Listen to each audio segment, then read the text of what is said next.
चलो भैया, तो सातवाहन वंश की बात कर रहे हैं भैया। बड़ा अच्छा मैंने बताया था आपको, अच्छा वंश क्रम है और सीखने के लिए बहुत कुछ मिलता है, इतिहास के बारे में काफ़ी जानकारी मिलती है।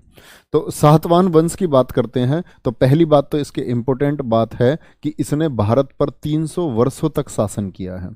भारत पर नहीं, अभी बताऊंगा स्थिति, 300 वर्षों तक का शासनकाल है। 300 वर्षों तक का इनका शासनकाल है।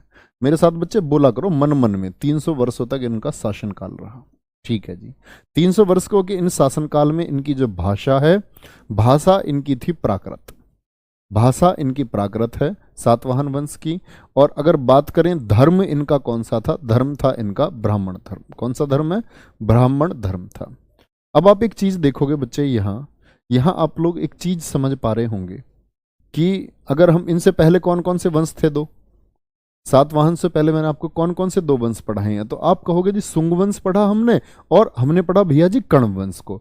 सुंग वंश में अगर आप देखते हैं तो सुंग वंश में धर्म तो ब्राह्मण था, कण्व वंश में भी धर्म ब्राह्मण था। सुंग वंश और कण्व वंश में भाषा थी संस्कृत। तो आप देख रहे हैं भाषा अब बदल चुकी है, प्राकृत। ये दरअसल में सातवाहन वंश है कहां, ये समझेंगे आप एक बार। अगर मैं भारत की बात करता हूं, अगर अपने देश, महान देश भारत की बात करते हैं भैया, तो आप लोगों को एक चीज समझनी होगी, एक चीज समझनी होगी कि ये तो हमारा ये जो क्षेत्र है, कौन सा वाला क्षेत्र? महाराष्ट्र वाला जो क्षेत्र है। ठीक है, क्या बोलोगे? महाराष्ट्र वाला जो क्षेत्र है ये आपका। महाराष्ट्र में भी अगर मैं बात करूं, साउथ में, दक्षिण महाराष्ट्र में ये लोग सबसे पहले थे। कहां थे? महाराष्ट्र में थे ये लोग। और इसी समय मैंने बताया था मगध पर कौन था? आपका कण्व वंश था। कण्व वंश जो अपने पतन की ओर था, खत्म की तरफ था। इधर उड़ीसा में मैंने आपको बताया था, इधर था चेदी वंश, खारवेल जो मैंने आपको बताया था, चेदी वंश। और इधर जो शासक आ चुके थे वो आ चुके थे शक शासक। क्या बोलेंगे? शक शासक, जो आप आगे पढ़ोगे भी विदेशी आक्रमणकारी हैं। तो शक शासक इधर एक्टिव थे। तो एक बात समझनी होगी बच्चे आप लोगों को कि इन लोगों का जो शासनकाल था वो कहाँ था? ये महाराष्ट्र में था। लिखेंगे राजधानी क्या थी इनकी? राजधानी थी इनकी प्रतिष्ठान। प्रतिष्ठान जिसको हम पैठान भी कहते हैं। क्या बोलते हैं? पैठान बोला जाता है, पैठन कहा जाता है। ये कहाँ पड़ता है? आपका दक्षिणी महाराष्ट्र में पड़ता है, साउथ महाराष्ट्र में। ये अभी थोड़ी चीजें बता रहा हूं मैं आपको। दक्षिणी महाराष्ट्र में है। और कौन सी नदी के निकट था? गोदावरी नदी के निकट। गोदावरी नदी पर था, गोदावरी नदी के निकट था। ठीक है, बहुत बढ़िया, बहुत बढ़िया, वेरी गुड। हाँ, यही समझ लो कि मैं आपके प्यार की वजह से ठीक हूँ। बहुत अच्छी बात, आपके प्यार की वजह से सब लोग, ये बच्चे जो हमारे स्टाफ के प्यारे बच्चे, हमसे भी ज़्यादा मेहनत करते हैं। बच्चे सोते भी नहीं है, ये बच्चे, सही बता रहा हूँ, हमसे ज़्यादा मेहनत करते हैं। तो उनके लिए बड़ा दुख है। जैसे सामने किसी बच्चे को उल्टियाँ हो रही हैं, एक अक्की को इतना बुखार है कि वो करहा रहा है बुखार में, है ना। अभी सबसे अच्छे डॉक्टर हैं, उनको दिखवाया है, तो अभी दिखा कर कहें रजनीश है, बहुत ज़्यादा बीमार है, तो हद से ज़्यादा बुखार है इन लोगों को। तो इन लोगों के लिए बड़ा दुख है कि भाई ऐसे बच्चे जो मेहनत करते हैं, जिनके ऊपर हम लोग टिके हुए हैं, जो हमारे सबसे अच्छे पिलर हैं, ऐसा बच्चे के लिए दुख होता है। तो राजधानी प्रतिष्ठान और पैठन है, दक्षिणी महाराष्ट्र गोदावरी नदी के तट पर है। ठीक है। असमक की राजधानी बच्चे वो पोटली है, पोटली बोलते हैं, है ना। चलो अब आ जाओ आगे।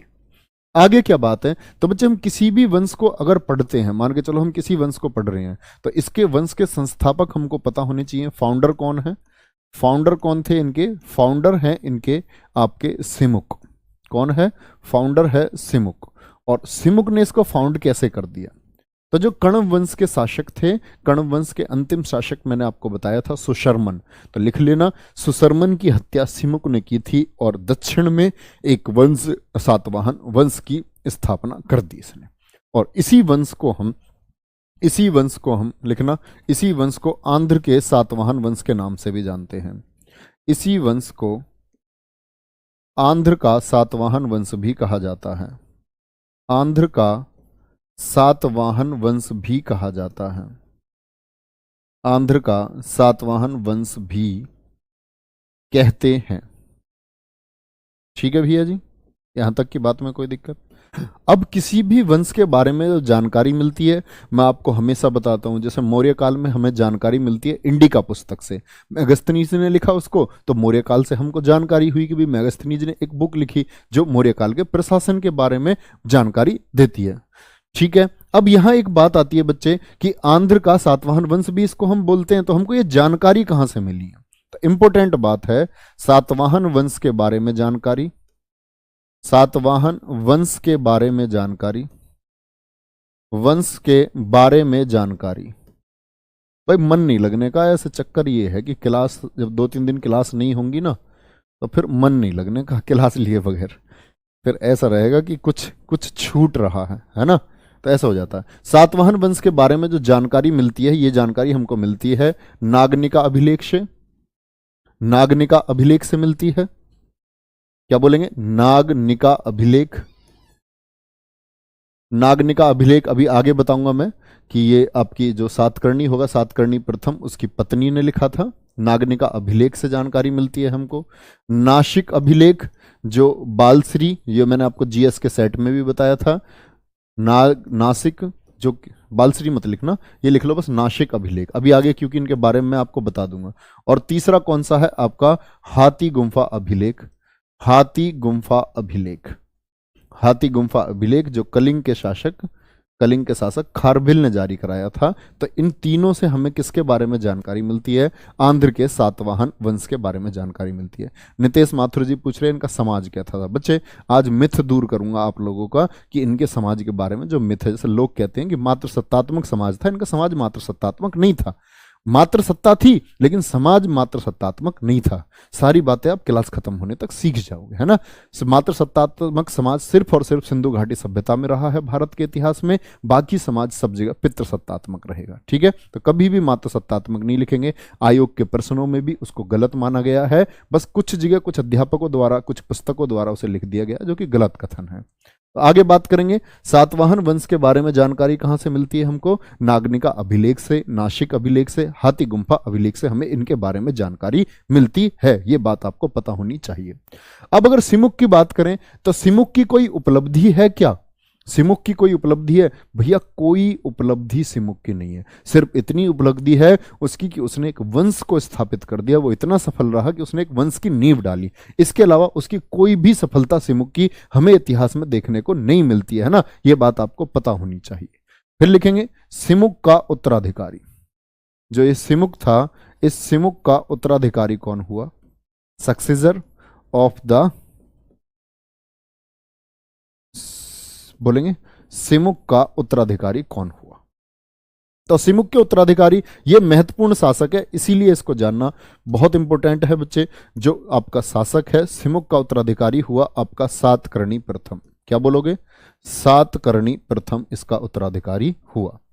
अब ये कितने शासक हुए हैं इस बात के लिए भी मिथ है। ये एक शासक नहीं है बच्चे, इसमें आपके जो सातवाहन वंश है इसमें 30 शासक हुए हैं। कितने शासक हुए हैं सातवाहन वंश में? सातवाहन वंश में कुल कितने शासक हुए? वायु पुराण से हमको पता चलता है कि इसमें 30 शासक हुए। कौन सा ग्रंथ बताता है? जो हमारे पौराणिक ग्रंथ है, पौराणिक ग्रंथ वायु पुराण बताता है कि 30 शासक इसमें हुए। 30 शासक। लेकिन इसी को हम अंधकार काल भी कहते हैं। अंधकार युग भी इसको क्यों कहते हैं? क्योंकि इसके जो राजा हैं उनके राजाओं के बारे में, बहुत से राजाओं के बारे में हमें इतिहास में या पौराणिक ग्रंथों में या साहित्यिक ग्रंथों में किसी भी प्रकार की कोई जानकारी नहीं मिलती है। ना तो आपका हिस्टोरिकल रिसोर्सेज में कुछ मिला, ना आपका जो प्री वैदिक या वैदिक पीरियड का कुछ भी ग्रंथ है जहां पुराण वगैरह लिखे गए, कुछ भी आपको नहीं प्राप्त होता है। इसीलिए इसको अंधकार काल भी कहा गया। ठीक है, कोई दिक्कत? आगे चलेंगे। तो सातकर्णी प्रथम इनके बाद गद्दी पर आया और इसी सातकर्णी प्रथम की उपाधि है दक्षिणा पथपति। दक्षिणा पथपति किसको कहा जाता है? दक्षिणा पथपति। तो किसको बोलेंगे? सातकर्णी प्रथम को। इसी को बोलते हैं हम प्रतिष्ठानपति। तो ये पति क्यों बोल रहे हैं? क्योंकि जब किसी व्यक्ति को किसी की वजह से प्रसिद्धि मिलती है ना, तो प्रतिष्ठान जो राजधानी थी उसको प्रसिद्धि जो मिली, उसको मजबूत बनाया वो सातकर्णी प्रथम ने बनाया। दक्षिणापति यानी दक्षिण में जैसे विदर्भ जैसे साम्राज्य थे या विदिशा की तरफ इसने अपने राज्य की सीमा हो गया, यानी एमपी की तरफ बढ़ाना शुरू किया, महाराष्ट्र से एमपी की तरफ बढ़ाना शुरू किया, इसीलिए इसको कहा गया दक्षिणापति। ठीक है, दक्षिणा पथ पति इसको कहा गया। अब आ जाओ महत्वपूर्ण बातों पर। तो ये सातकर्णी प्रथम जो है इसके बारे में क्या पूछा जाता है, सातवाहन वंश का कौन सा शासक था जिसने दो अश्वमेध और आपका एक राजसूय यज्ञ किया, एक राजसूय यज्ञ किया। ठीक है, ये यज्ञ क्यों किए जाते थे, साम्राज्य विस्तार के लिए किए जाते थे। क्या किया इसने, दो अश्वमेध यज्ञ किए और एक राजसूय यज्ञ किया था इसने, ये बात आपको याद रखनी है बच्चे। और जो कैपिटल थी, राजधानी थी प्रतिष्ठान को इसने पहुंच तो दी, उसको पहचाना तो सही, इसने मजबूत तो किया, व्यापार वगैरह बढ़ाया सब कुछ, लेकिन राजधानी इसने स्थानांतरित कर ली थी। और राजधानी इसने बना ली थी कहां, राजधानी अमरावती बना ली थी। क्या, राजधानी इसने अपनी स्थापित कर दी थी अमरावती। चलो भाई ठीक है। अब बच्चे दो नाम मैंने आपको बताए, यहां इतिहास की एक बहुत गहरी बात आपके सामने आती है कि जो इसकी उपाधि है वो दक्षिणापथपति है। एक जगह इसकी उपाधि का वर्णन और मिलता है, उस उपाधि का नाम है इसकी एल्डर सोरागोन। ठीक है, अब ये बात यहां साइड में कहीं लिखना, क्योंकि आपके एग्जाम में शायद पूछा जाए नहीं, लेकिन महत्वपूर्ण बहुत है। एल्डर सेरागोन, क्यों मैं आपको बता रहा हूं, ये इसी का नाम है। एल्डर सेरागोन किसको कहा जाता है, एल्डर सेरागोन। तो ये आपका सातकर्णी प्रथम को, और ये एल्डर सेरागोन नाम हमें कहां से पता चला, तो ये बड़ी फेमस बुक है बच्चे, लिखना इसके बारे में। बुक एक किताब है, Periplus of the Erythraean Sea. क्या बोलते हैं, Periplus of the Erythraean Sea, Periplus of the बोलेंगे एरिथ्रियन सी।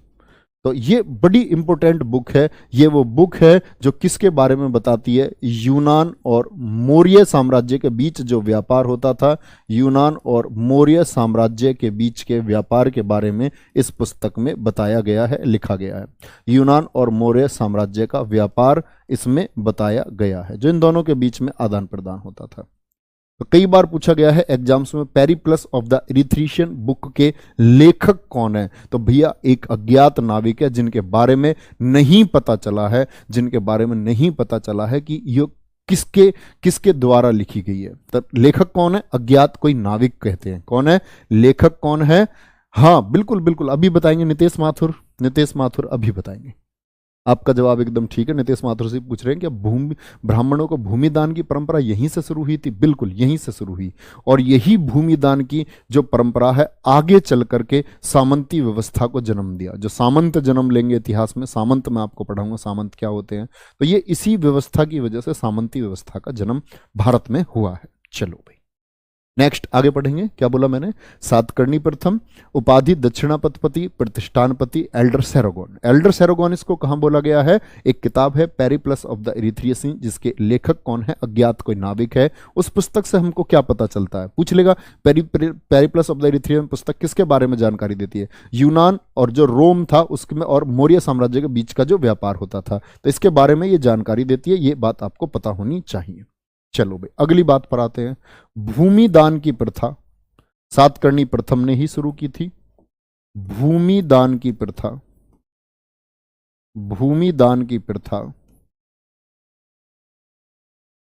सातकर्णी प्रथम ने ही शुरू की थी, इसी ने शुरू की।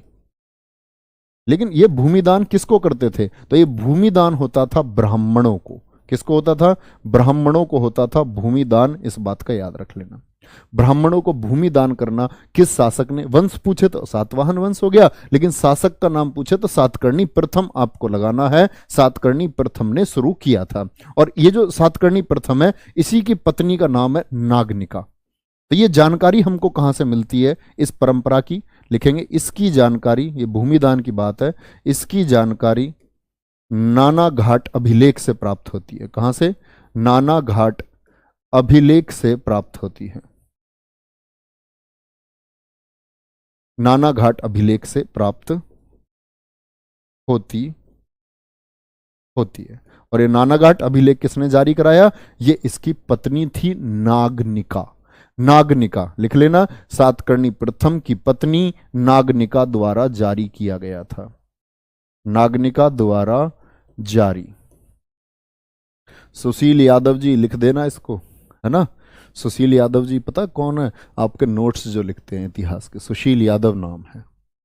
चलो भाई तो भैया अच्छे से बच्चों को नोट्स एकदम फिट मिलने चाहिए। मैं आपसे यहाँ खड़े होकर के रिक्वेस्ट कर रहा हूँ, मैंने आपसे पैसे बोला है, मैसेज के जरिए भी, अभी यहाँ से कह रहा हूँ, जो कुछ मैं एक्स्ट्रा भी बताता हूँ तो बच्चों के लिए नोट कर दिया करो, ठीक है? कोई दिक्कत नहीं, यहाँ तक कोई परेशानी। यहाँ आएंगे आगे, मैंने बोला क्या बोलेंगे, इसको जानकारी हमें नानाघाट अभिलेख से प्राप्त होती है। और ये नानाघाट अभिलेख किसके द्वारा, नागनिका के द्वारा जारी किया गया। और ये नागनिका कौन है, ये नागनिका है आपकी बच्चे, नागनिका है आपकी कौन, इसकी सातकर्णी प्रथम की पत्नी का नाम है, ये बात आपको पता रखना है। चलो भाई, सी, इसके बाद में गद्दी पर कौन आया, हाल। कौन आया, हाल गद्दी पर आया। तो बताएंगे सातकर्णी प्रथम के बाद में, हर बच्चे का कमेंट में आंसर चाहता हूं, सातकर्णी प्रथम के बाद में गद्दी पर कौन आता है, हाल आया। हाल, हाल जो कि खुद एक संस्कृत का विद्वान है। आंध्र से बोलेंगे सातवाहन वंश में कौन सा शासक संस्कृत का एक प्रकांड विद्वान था, तो संस्कृत का एक विद्वान, संस्कृत का एक विद्वान था। और इसी की रचना है, इसी की रचना है गाथा सप्तशती। क्या रचना है, गाथा सप्तशती। लेकिन इंपॉर्टेंट बात क्या है, तो आपसे पूछा जाएगा गाथा सप्तशती को हाल ने किस भाषा में लिखा, तो आप सोचेंगे जी विद्वान तो था संस्कृत का, तो संस्कृत भाषा में ही लिख दिया होगा, संस्कृत भाषा में ही लिख दिया होगा। लेकिन यही आप गलत हो जाएंगे, ये गाथा सप्तशती को इसने प्राकृत भाषा में लिखा। किसमें, प्राकृत भाषा में, ठीक है? विद्वान तो था, लेकिन यहां इनकी राजकीय भाषा क्या बताई मैंने आपको, प्राकृत थी। तो किस भाषा में लिखा, प्राकृत भाषा में लिखा था, ये बात याद रख लेना।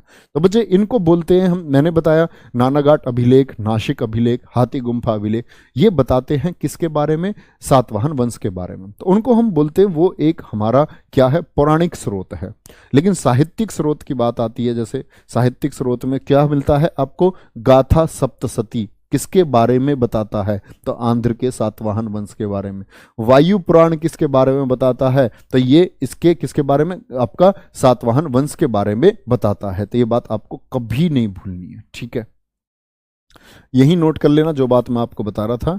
अंधकार युग, अंधकार युग भी सातवाहन वंश को कहा जाता है, वंश को कहा जाता है। क्यों कहा जाता है भैया, कहा जाता है, क्यों कहा जाता है, क्योंकि यहाँ के राजाओं का कोई स्पष्ट वर्णन नहीं मिलता है। ना तो इन राजाओं ने अपने बराबर के पड़ोसी देश, जैसे कि बात करें हम कि चेदी वंश वगैरह को कभी हराया हो, ऐसा कुछ भी वर्णन हमको नहीं मिलता है कि उन्होंने कभी चेदी वंश को हराया या नहीं हराया। तो मतलब ऐसे समझो चुपचाप शासन कर रहे हो जैसे। और हाल के बारे में महत्वपूर्ण बात क्या है, इसके दरबार में रहने वाले दो विद्वान लोग, ठीक है? इसके दरबार में लिखना, इसके दरबार में, इसके दरबार में दो विद्वान रहते थे। तो संस्कृत के विद्वान होंगे, संस्कृत प्रिय था।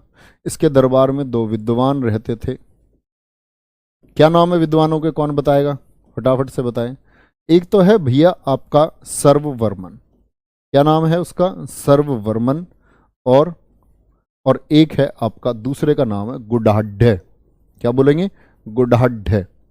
दो विद्वान। तो आपसे पूछेगा सर्ववर्मन किसके दरबार में रहते थे, सर जी नागनिका पहली महिला शासिका थी क्या, नहीं, महिला शासिका नहीं थी बच्चे, लेकिन संयुक्त रूप से शासन करेगी बालश्री। मैं आगे बताऊंगा आपको, क्या नाम है, हिमांशु कुशवाहा। बहुत अच्छे बच्चे, बहुत अच्छे, ठीक है?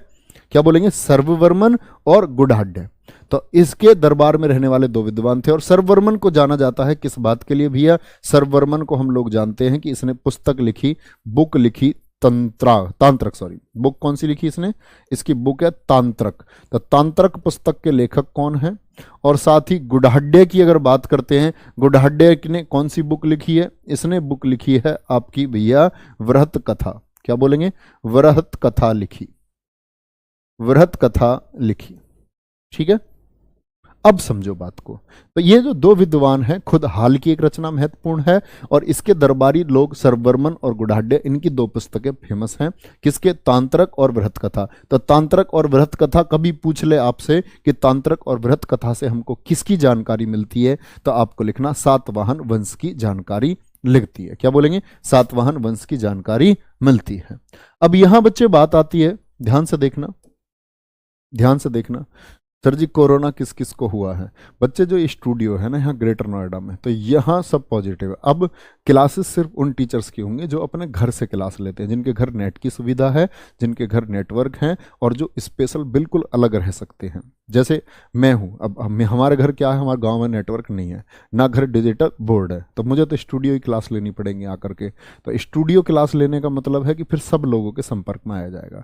और फिर मान के चलो, जरूरी नहीं है कि वो बच्चा बीमार हो, ऐसा भी हो सकता है कल को मैं बीमार हो जाऊं तो मेरी वजह से उस बच्चे की जान जोखिम में पड़ सकती है जो क्लास कराएगा, है ना।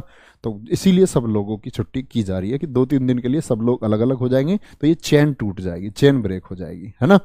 चलो, तो व्रत कथा लिखी। और भैया व्रत कथा के बारे में इंपॉर्टेंट बात है कि इसी व्रत कथा का आधार बनी है, इसी व्रत कथा को आधार मान करके लिखना, इसी के आधार पर, इसी के आधार पर, मतलब सेम सेम है दोनों का, इसी के आधार पर विष्णु शर्मा की पंचतंत्र है। विष्णु शर्मा संस्कृत भाषा में लिखी है, विष्णु शर्मा की पंचतंत्र है। तो कई बार पूछा जाता है पंचतंत्र के लेखक कौन है, तो विष्णु शर्मा। पंचतंत्र, और पंचतंत्र इतनी फेमस किताब रही है बच्चे दुनिया की, दुनिया में अगर कोई आपसे पूछे सबसे ज्यादा बिकने वाली पुस्तक है आपकी बाइबल, और बाइबल के बाद सबसे ज्यादा बिकने वाली पुस्तक कौन सी है, वो है आपकी भैया कौन सी, क्या बोलेंगे, बाइबल के बाद में सबसे ज्यादा बिकने वाली पुस्तक है आपकी पंचतंत्र। ठीक है भैया, थम्स अप करके बताएंगे इतनी बातें आप लोगों के लिए समझ में आ रही हैं। ठीक है, कोई दिक्कत यहां तो, कोई परेशानी? किसके बारे में आपका व्रत कथा बताया गया है, किसके बारे में बताया गया, व्रत कथा के बारे में। बच्चे मत्स्य पुराण में भी है, वायु पुराण में भी है। सर जी आपका लिखना समझ में नहीं आता, राइटिंग समझ में नहीं आ रही है क्या भाई? फिर मैं साफ साफ लिखता हूं थोड़ा सा, पर उसमें समय ज्यादा लग जाता है, इसीलिए मैं सोचता हूँ समझ में आ जाती होगी। है राइटिंग समझ में नहीं आती है? सही सही बताओ, मजाक नहीं, या मजाक में बोल रहे हो? बुक तांत्रिक बुक हो गई हमारी, ये किसके समय पर लिखी गई है, हाल के समय पर लिखी गई है, ये बात आपको पता होनी चाहिए। हाल के बाद में जो गद्दी पर आया वो आया आपका चौथा शासक गौतमी पुत्र सातकर्णी। बोलो फिर कौन आया? गौतमी पुत्र, साफ साफ लिखूंगा कोई दिक्कत नहीं है, गौतमी पुत्र सातकर्णी। मुझे लगा दिखता होगा यार, मैं तो राइटिंग अच्छी समझ रहा था अपनी, है मैं तो सोचता था मेरी राइटिंग अच्छी है। अरे अरे अरे, वहम में था मैं। चलो अब खत्म कर देंगे इस वहम को, कोशिश करेंगे साफ साफ लिखने की। गौतमी पुत्र सातकर्णी की बात आती है तो गौतमी पुत्र सातकर्णी किसके बाद गद्दी पर आया? हाल के बाद में गद्दी पर आया, इस बात को याद रख लेना। और इसको कहते हैं कि ये 23वां शासक था इस वंश का। कौन सा शासक था? 23वां शासक था। बीच के शासक कहां भी है जी? मैंने बोला ना अंधकार युग बोलते हैं, 23वां शासक था ये। कैसा? 23वां शासक था। इसी को बोलते हैं सातवाहन वंश का पुनर्संस्थापक, सातवाहन वंश का पुनर्संस्थापक। क्योंकि जो हाल वगैरह शासक हुए ना बीच के, वो सारे के सारे आपके, सारे के सारे ऐसे शासक हुए जो अपनी सीमाओं को बढ़ा नहीं सके, ना ही उनकी कोई राजनीतिक उपलब्धि है। लेकिन गौतमी सातकर्णी वो शासक है जिसने सातवाहन वंश की सीमाओं को सबसे ज्यादा फैलाया। क्या किया इसने? सबसे ज्यादा सीमाओं को फैलाया, इसीलिए इसकी उपाधि कही जाती है। उपाधि लिखना, इसकी उपाधि कौन कौन सी है? अद्वितीय ब्राह्मण, अद्वितीय बोलते हैं जिसका कोई सानी ना हो, जिसके जैसा कोई दूसरा ना हो। अद्वितीय ब्राह्मण किसको कहा गया है? तो अद्वितीय ब्राह्मण आपका कहा गया है, क्या बोलोगे? अद्वितीय ब्राह्मण कहा गया है आपका किसको? गौतमी पुत्र सातकर्णी को कहा गया है। एका ब्राह्मण किसको कहा गया है? एका ब्राह्मण किसको कहा गया है? तो क्या बोलेंगे? ये कहा गया है आपका किसको? गौतमी पुत्र सातकर्णी को कहा गया है। त्रिसमुद्रपति किसको कहा गया है? त्रिसमुद्रपति, त्रिसमुद्रपति किसको कहा गया है? ये भी इसी को कहा गया है। और आपका वेण कटक स्वामी किसको कहा गया है? वेण कटक स्वामी उपाधि किसकी है? ये उपाधि भी आपकी कहेंगे जी गौतमी पुत्र सातकर्णी की है। चलो अब समझो बात को। त्रिसमुद्रपति क्यों? त्रिसमुद्रपति क्यों? क्योंकि अगर हम देखते हैं इनकी सीमाओं के बारे में, अगर हम सीमाएं देखें आंध्र सातवाहन वंश की, तो मैंने बताया था आंध्र सातवाहन वंश कहाँ है आपका भैया? क्या कहोगे? आंध्र सातवाहन वंश है हमारा किधर? दक्षिणी महाराष्ट्र में, दक्षिणी महाराष्ट्र में। और इधर यहां पड़ता था एमपी में विदिशा, क्या बोलेंगे? विदिशा। तो ये विदिशा तक का जो साम्राज्य था, इधर आपका ये चेदी वंश बताया मैंने आपको, चेदी वंश। तो ये जो बाकी साम्राज्य विस्तार कर लिया था यहां तक विदिशा तक, किसके द्वारा फैला लिया गया था? इधर शक राजा है, शक शासक है। ये वाला क्षेत्र किसका है बोलेंगे? शकों का। गुजरात वाला क्षेत्र जो ये लगभग है ये शकों के अधीन था, शक राजाओं के अधीन। तो बच्चे ये जो राज्य है इनका, ये इतना राज्य इसने अपने अधीन कर लिया, किसकी वजह से हुआ? ये गौतमी पुत्र सातकर्णी की वजह से। तो इधर कौन सी खाड़ी है? बंगाल की खाड़ी। एक समुद्र तो ये हो गया, क्योंकि कहते हैं इसके घोड़ों ने 3 समुद्रों का पानी पिया था। जिसके घोड़े 3 समुद्रों का पानी पी ले तो उसको बोलते त्रिसमुद्रपति। बंगाल की खाड़ी, हिंद महासागर और इधर आपका अरब सागर, तो तीनों का इसने पानी पिया इसके घोड़ों ने। वेणकटक, समुद्र को जीतने वाला। समुद्र को जीतने वाला किसको कहा गया है? क्या बोलोगे? गौतमी पुत्र सातकर्णी को कहा गया है। ठीक है सर जी, पैठन के नाम से। पैठन, पैठन बच्चे राजधानी प्रतिष्ठान को ही बोलते, पैठान और पैठन। ठीक है, कोई दिक्कत? अब आगे आ जाओ। सर जी शीशे के सिक्के इन्होंने चलाए थे। हाँ, शीशे के सिक्के इन्होंने चलाए, लेकिन इंपॉर्टेंट बात है कि शीशे के सिक्के इन्होंने ही क्यों चलाए? ना तो इनके पहले कभी शीशे के सिक्के चले और ना इनके बाद कभी शीशे के सिक्के चले। तो वो बात मैं आपको बताऊंगा, आप थोड़ा सा धैर्य रखें बस। शीशे के भी चलाए उन्होंने, तांबे के भी चलाए, प्रोटीन के भी चलाए थे भैया। ठीक है, तो सातवाहन वंश का पुनर्संस्थापक जिसने इसके वंश की सीमाओं को बढ़ाया वो कौन है? गौतमी पुत्र सातकर्णी है। इंपॉर्टेंट बात है कि इसकी माता जो थी, इसकी माता का नाम है बालश्री। बलश्री या बालश्री भी आप कह सकते हैं। और बलश्री इसने क्या जारी कराया था? नासिक अभिलेख जारी कराया था। नासिक अभिलेख। बड़ी योग्य महिला थी और शासिका रही हैं। स्वतंत्र नहीं, अकेले नहीं, संयुक्त रूप से शासिका रही। तो लिख लेना, बलश्री अपने पुत्र के साथ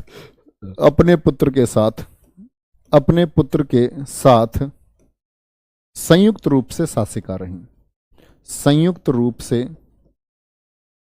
शासिका रही है।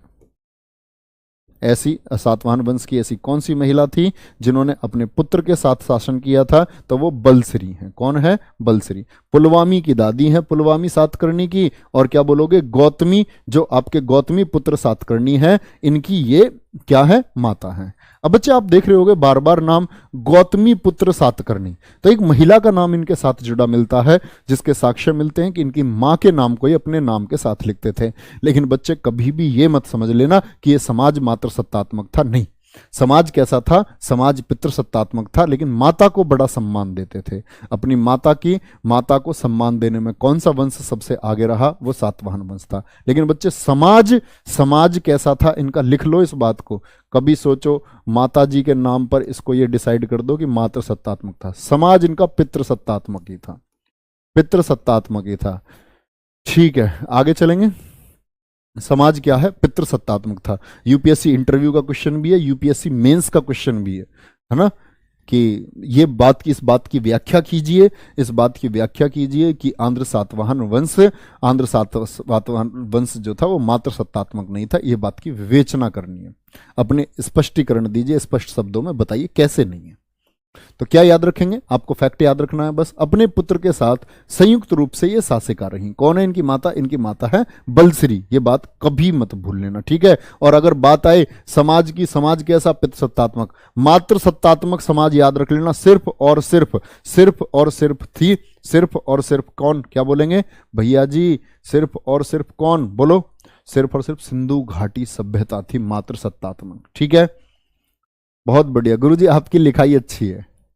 गुरुजी आपकी लिखाई। बच्चे अजंता और एलोरा की गुफाओं से संबंध आएगा राष्ट्रकूटों का। नीतीश माथुर वो राष्ट्रकूट उनका निर्माण करवाएंगे, तब उनकी बात करेंगे। गुरुजी बाहुबली के साम्राज्य का क्या नाम था? चलो, है ना, आगे आ जाओ। अगली बात पर आते हैं, इसकी आगे बढ़ेंगे। तो क्या बताया मैंने? इसके जो साम्राज्य विस्तार को इसने बहुत अच्छे से किया था। तो साम्राज्य विस्तार में मैंने एक छोटी सी बात आपको बताई, मुझे बताना यहां शासक कौन थे। यहां तो आपका देखो ये प्रतिष्ठान हो गया, ये था आपका पैठान, पैठन कह सकते हैं। तो यहां शासक कौन थे? फटाफट से आंसर करेंगे। यहां शासक कौन थे? तो याद रख लेना, इसने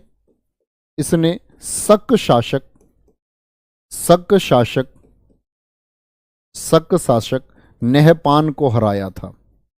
तो कर रहा है साम्राज्य विस्तार या नहीं? शक शासक नहपान को हराया। इससे पहले हमें किसी सातवाहन वंश के शासक के बारे में यह नहीं पता चलता कि उसने किसी को हराया हो। यहां शक थे, ये शकों का क्षेत्र है। इधर शकों के बारे में आपको मैं सारा पढ़ाऊंगा, इनकी शाखाएं मथुरा तक कैसे थे ये, ईरान की तरफ ये कैसे बढ़े, उत्तरी शाखा में इनकी में क्या है, पश्चिमी शाखा में इनकी में क्या है। तो इसने शक शासक नहपान को हराया था, याद रख लेना। और इस बात के बारे में बच्चे एक बड़ा महत्वपूर्ण रिसोर्स है जो आपको इतिहास में जानना चाहिए। तो ये बात हमको कहां से पता चली, तो दरअसल में एक जोगल थम्बी है। क्या है? जोगल थम्बी, छोगल थम्बी। और ये जोगल थम्बी कहाँ है? नासिक में। जोगल थम्बी नासिक से मिले मृद भांडों से पता चलता है, मृद भांडों से पता चलता है, भांडों से पता चलता है। तो ये मृद भांड क्या होता है जी? तो भैया मिट्टी के जो बर्तन हैं, मिट्टी के जो बर्तन हैं, मिट्टी के बर्तन मिले। और उन मिट्टी के बर्तनों में क्या मिला हमको? 13,250 सिक्के मिल गए। 13,250 सिक्के मिल गए। और उन सिक्कों पर क्या था? वो सिक्के जारी कराए गए थे किसके द्वारा? वो सिक्के जारी करवाए गए आपके गौतमीपुत्र सातकर्णी के द्वारा। और इन सिक्कों पर एक तरफ तो चित्र था, लिख लेना, इन पर एक तरफ चित्र नहपान का था और एक तरफ चित्र इनका किसका था? चित्र एक तरफ था आपका गौतमी पुत्र का, गौतमी पुत्र का एक तरफ चित्र था। यहां तक कोई दिक्कत? तो नहपान, और अब क्या बोलेंगे, शक शासक नहपान के नाम से सिक्के किस सातवाहन वंश के राजा ने जारी कराए। ठीक है, तो किसने जारी कराए? किसने जारी कराए? आपका क्या बोलेंगे, गौतमीपुत्र सातकर्णी ने। और ये मृदभांड, ये सिक्के हमें कहां से प्राप्त हुए? जोगलथम्बी नासिक से प्राप्त हुए हैं। ठीक है, कोई दिक्कत इस बात में? गुरुजी 7 स्तंभ लेख के बारे में थोड़ी और जानकारी दे देना। ठीक है सत्तू पढ़े, मैं बता देता हूँ। एक क्वेश्चन शामिल कर लेते हैं जीएस के प्रैक्टिस सेट में। अच्छा, जीएस का प्रैक्टिस सेट कितने बच्चे देखते हो? देखते भी हो उसको, नहीं देखते हो? जो नहीं देखते हैं वो बताओ जी। मैं नहीं देखता। 3 बजे जो होता है, सोच लेना, सारी क्लासेस एक तरफ है जीएस की, वो प्रैक्टिस सेट एक तरफ है। वो उसी से रिवीजन आप कर पाएंगे, उसमें क्वेश्चन शामिल कर लूंगा मैं। कुछ भी बचे आप लोग मेरे पास कांटेक्ट करके बता दिया करो जी, हमें इस चीज़ के बारे में जानना, मैं उसको क्वेश्चन के माध्यम से आपके प्रैक्टिस सेट में शामिल कर दूंगा। कुछ भी लगता है छूटा हुआ है या हमको जानना चाहिए, छूटेगा तो कुछ नहीं वैसे, लेकिन आपको कुछ जानना है। ठीक है, कोई दिक्कत नहीं। मैं कहाँ से हूँ? मैं, हमारे गाँव का नाम मसौता, और ये सिकंदराबाद के पास पड़ता है। सिकंदराबाद से 7 किलोमीटर है, खेरली स्टेशन से 4.5 किलोमीटर है, वेर से पड़ जाता होगा कोई ऐसे 7-8 किलोमीटर है ना, ककोड़ से 40 किलोमीटर होगा, ककोड़ से 40 नहीं सर, ककोड़ से 18, जेवर से ऐसा होगा 38-40 किलोमीटर, दिल्ली से 65 किलोमीटर है, दादरी से 18 किलोमीटर है, गुलावठी से भैया 25 किलोमीटर है ना, परी चौक से 18 किलोमीटर है। और बताओ अब, ठीक है, दनकौर से देखोगे, दनकौर से लगभग 16 किलोमीटर है। चलो, 1350 सिक्के जारी कर, 13,250 सिक्के हमको मिल गए, ये बात आपको पता होनी चाहिए। गौतमीपुत्र सातकर्णी के बाद में जो शासक आया आपका, वो आया आपका कौन? इंपोर्टेंट शासक है वशिष्ठी पुत्र सातकर्णी। बोलो, वशिष्ठी पुत्र सातकर्णी, वशिष्ठी पुत्र सातकर्णी। और इसी को हम जानते हैं पुलवामी के नाम से भी। किस नाम से? पुलवामी, वशिष्ठी पुत्र पुलवामी इसी को कहा जाता है, वशिष्ठी पुत्र पुलवामी। मेरठ से कितना है जी? मेरठ से है भैया लगभग 68-69 किलोमीटर है मेरठ से। चलो, कानपुर से पड़ेगा 350 किलोमीटर। आगरा से कितना? आगरा से 190 किलोमीटर हमारा गाँव। चलो, बुलंदशहर से 25 है। पूछो, चलो ऐसे ही पूछते रहो मुझसे। पाकिस्तान से तो भाई मुझे सोचना पड़ जाएगा, बता दूंगा मैं तुम्हें। पाकिस्तान से दिल्ली की दूरी देखनी पड़ेगी, और क्या फिर। ये भी इसका क्वेश्चन ठीक है जी। और बता दो, समुद्र तल से कितना ऊपर है आपका घर और समुद्र तल से कितना नीचे है ना? ये सही है। चलो आगे आएंगे। क्या बोलेंगे? वशिष्ठी पुत्र सातकर्णी, जिसको पुलवामी भी कहते हैं। तो देखो, एक राजा कितना अच्छा था पहले, गौतमी पुत्र सातकर्णी, जो अपने साम्राज्य का विस्तार कर रहा है, शकों को हरा रहा है। लेकिन ये वशिष्ठी पुत्र सातकर्णी हार जाएगा। तो याद रख लेना इसको, ये हार गया था, वो तो जीता था। ये लिखना छोटे शब्दों में, ऐसे शब्द लिखा करो जो आप समझ पाओ। ये हार गया था। किसने हराया था? फिर इसको लिखना, रुद्रदामन ने हराया था। शक शासक रुद्रदामन ने हराया था। किसने हराया था? रुद्रदामन ने इसको हरा दिया था। लेकिन फिर बाद में क्या हुआ, बाद में इनका आपस में एक अच्छा रिश्ता हुआ, और रिश्ते में क्या हुआ कि वशिष्ठी पुत्र सातकर्णी ने बोला कि मिलके शासन करते हैं और मेरे बेटे की शादी करा दो, है ना। लेकिन तो क्या हुआ था, रुद्रदामन की तो बेटी थी, रुद्रदामन की क्या बोलेंगे, बेटी थी इसकी, तो रुद्रदामन की बेटी, और वशिष्ठी पुत्र का इसका पुत्र था। इसका क्या था? पुत्र। और इसके इस पुत्र का नाम क्या था? बोलो एक बार। इसके पुत्र का नाम था शिवश्री। शिवश्री। तो इन दोनों की शादी हुई थी, रुद्रदामन की बेटी की और वशिष्ठी पुत्र जो सातकर्णी है इसके बेटे शिवश्री की शादी हुई थी। ये बात आपको याद रखनी है। और वशिष्ठी पुत्र सातकर्णी के बाद में कौन आया आपका? फिर आया था यज्ञश्री सातकर्णी, जिसमें पढ़ने के लिए बहुत इंपॉर्टेंट कुछ है नहीं। यज्ञश्री सातकर्णी बस एक चीज के लिए इतिहास में जाना जाता है, जलियान वाले सिक्कों के लिए। किसके लिए? जलियान वाले सिक्के किसने जारी कराए? जलियान के सिक्के, जलियान के चित्र वाले सिक्के, है ना। जलियान के सिक्के नहीं, जलियान के चित्र वाले सिक्के। चित्र वाले सिक्के किसने जारी कराए? तो इसको समुद्री यात्राओं को बड़ा अच्छा लगता होगा, अनुभव होगा। जलियान के चित्र वाले सिक्के किसने जारी कराए थे? तो आपका आंसर क्या होगा? यज्ञश्री सातकर्णी ने जारी कराए थे। चलो भाई, अब आ जाते हैं इनका अंतिम शासक कौन था। जो 30 शासक मैंने आपको बताए, अंतिम शासक कौन है इनका?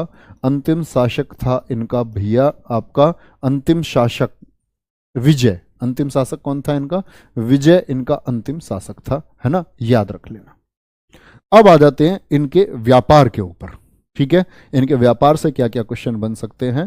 तो पहले तो जो व्यापार करते थे बच्चे, एक बात बताना, हम लोग जो आयात करते थे, इंपोर्ट करते थे, सबसे ज्यादा कौन सी धातु मंगाई गई है भारत में इंपोर्ट के द्वारा? बताओ, इंपोर्ट के द्वारा कौन सी धातु को सर्वाधिक मंगाया गया भारत में?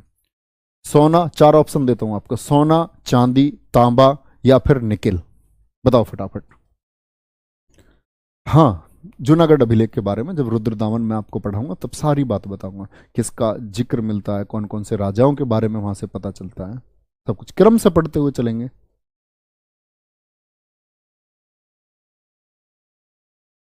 गुरुदेव, आज का समाज कैसा है? आज का समाज भैया पितृसत्तात्मक है। सिंधु घाटी समय के बाद से, सिंधु घाटी सभ्यता के बाद से सभी समाज पितृसत्तात्मक है।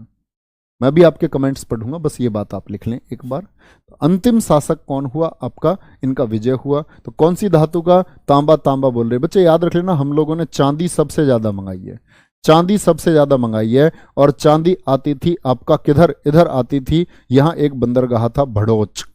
भड़ोच, भड़ोच कहां पड़ता है? गुजरात में बंदरगाह है, नोट करना, ये गुजरात में बंदरगाह है भड़ोच। ठीक है, यहां 2 बंदरगाह थे आपका, एक कल्याण महाराष्ट्र में, कल्याण, और एक बंदरगाह था आपका सोपारा। कौन सा? सोपारा।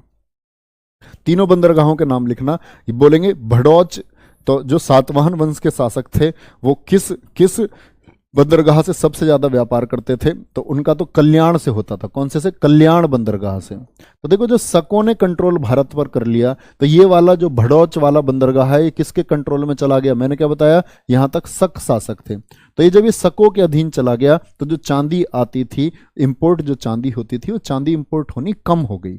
अब जरूरी बात यह थी कि जब चांदी नहीं है तो सिक्के उसी कीमत में किस किस धातु के ढाले जाएं, तो उस किस धातु के ढाले जाएं, तो तब इनको एक ऑप्शन दिखा, लेड, शीशा, पीबी। तो शीशे के सिक्के जारी कराए किसने? लिखना, सातवाहनों ने, सातवाहनों ने शीशे के सिक्के जारी कराए। कैसे सिक्के? शीशे के सिक्के, शीशे के सिक्के जारी कराए। आंध्र सातवाहनों ने शीशे के सिक्के जारी कराए। और ये जो शीशे का सिक्का था ये था 500 ग्रेन का सिक्का। कितने का? 500 ग्रेन का सिक्का। आप लोग अपने जो डाउट्स है वो टाइप करके रख लो, है ना, और मुझे बताना, अभी मैं आपके डाउट्स देखूंगा। आपसे बच्चे एक क्वेश्चन पूछा जाता है, शीशे का सिक्का। देखो, शीशे का सिक्का अगर व्यक्ति पूछे, व्यक्ति है एक स्ट्रेटो नाम का व्यक्ति है जिसने शीशे का सिक्का जारी कराया था यूरोप में। स्ट्रेटो एक व्यक्ति पूछे, पर्सनल व्यक्ति स्ट्रेटो। लेकिन अगर पूछे वंश के हिसाब से, और पूछता भी इसी को है कि शीशे के सिक्के किसने जारी कराए, वो जारी कराए थे सातवाहनों ने। ठीक है, शीशे के सिक्के के साथ में इन्होंने पोटीन, पोटीन प्लस तांबा, पोटीन और तांबे के सिक्के भी चलाए थे। पोटीन और तांबे के सिक्के भी चलाए थे। सिक्के भी चलाए। कभी ये सोचो सिर्फ शीशे के सिक्के ये चलाते थे, तांबे और प्रोटीन के सिक्के भी इन्होंने चलाए। अब इंपॉर्टेंट बात है कि ये जो शासक हैं, सातवाहनों की सबसे बड़ी उपलब्धि और क्या है? एक उपलब्धि है जो जाति व्यवस्था है, इस वर्ण व्यवस्था को इन्होंने, लिखेंगे, वर्ण व्यवस्था को समाप्त करने का श्रेय, समाप्त आज तो नहीं है जी, आज तो है, तो अपने समय पर इन्होंने उस समय पर समाप्त कर दी थी, वर्ण व्यवस्था को समाप्त किया था। किसने? सातवाहनों ने समाप्त किया था। यह बात आपको पता होनी चाहिए। ठीक है भैया। इसके बाद में हमारा टॉपिक होगा, यहां तक की बात में कोई दिक्कत एक बार थम्स अप करके बताएंगे मुझे कि सातवाहन वंश से कोई भी क्वेश्चन मैं आपसे पूछूं तो बता देंगे आप लोग। चलो सर जी पुश, अब क्वेश्चन बताएंगे। चलो भाई बोलो फटाफट, कमेंट भैया रोक के चलाना थोड़े से, हैं शिवम, दिखाते रहना। चलो सर जी स्तंभों के फोटो दिखाने के लिए बोल रहे थे, बिल्कुल दिखाऊंगा। चलो भाई, गुरुदेव आप मेरा नाम मत लेना, ठीक है, नहीं लेंगे, ठीक है। ऊपर ऊपर कमेंट दिखाओ भाई जो। सर जी हम सबको, आप क्या कह रहे हैं? आप सबको हमारी उम्र लग जाए, सब ठीक होंगे भैया, एकदम सब ठीक हो जाएंगे। चलो,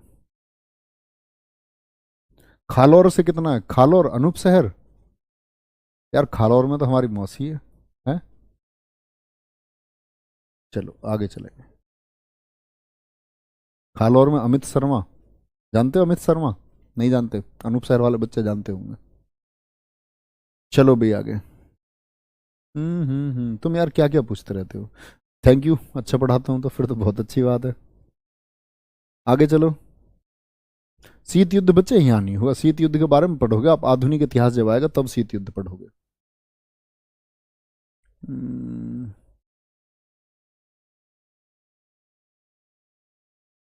300 वर्षों का शासनकाल था सुमित ठाकुर, मैंने आपको बताया है। चलो सर जी जीएस का प्रैक्टिस सेट भैया शाम को होता है 3 बजे से, अब नहीं होगा, मंडे से होगा, अब मंडे से होगा, यूट्यूब पर होता है शाम को 3 बजे। नहीं, मातृ सत्तात्मक समाज तब नहीं होता है जब माता राज करती है, मातृ सत्तात्मक समाज ये होता है जब माता प्रधान हो जाए, जब डिसीजंस घर के लेने में, सर्व समाज में आप देखोगे आज क्या है, आज माता डिसीजन लेती हैं बहुत कम घरों में, लेकिन फाइनली बाहर के डिसीजन कौन लेता है? जो आउटर समाज है, ये आपका घर है ना, ये समाज है, ये पूरा एक समाज हो गया और उस समाज में आपका घर आ गया, है ना। क्या बोलोगे आप? एक बार ढंग से बना देता हूँ वैन आरेख। कभी क्या हो जी तुम पर रीजनिंग का वैन आरेख नहीं बनाना आ रहा, तो भैया रीजनिंग बहुत तगड़ी पढ़ाता हूँ, कभी चक्कर मारे हो। ठीक है, ये समाज हो गया आपका और समाज में ही आपका घर है। तो ये जो घर है, घर के जो डिसीजन समाज से जुड़े हुए हैं वो कौन लेता है? वो लेते हैं आपके पिताजी, बाहर के डिसीजन। घर में बेशक मम्मी चलती हो, जैसे मैंने बताया था आपको, लड़का देख के आओगे तो कौन देख के आए? घर की मम्मी जाती है लड़का देखने, बहुत कम रेयर केस में ये पापा ही देख आते हैं अपना, आप लड़की ठीक है और लड़का ठीक है, फाइनल कर दिया।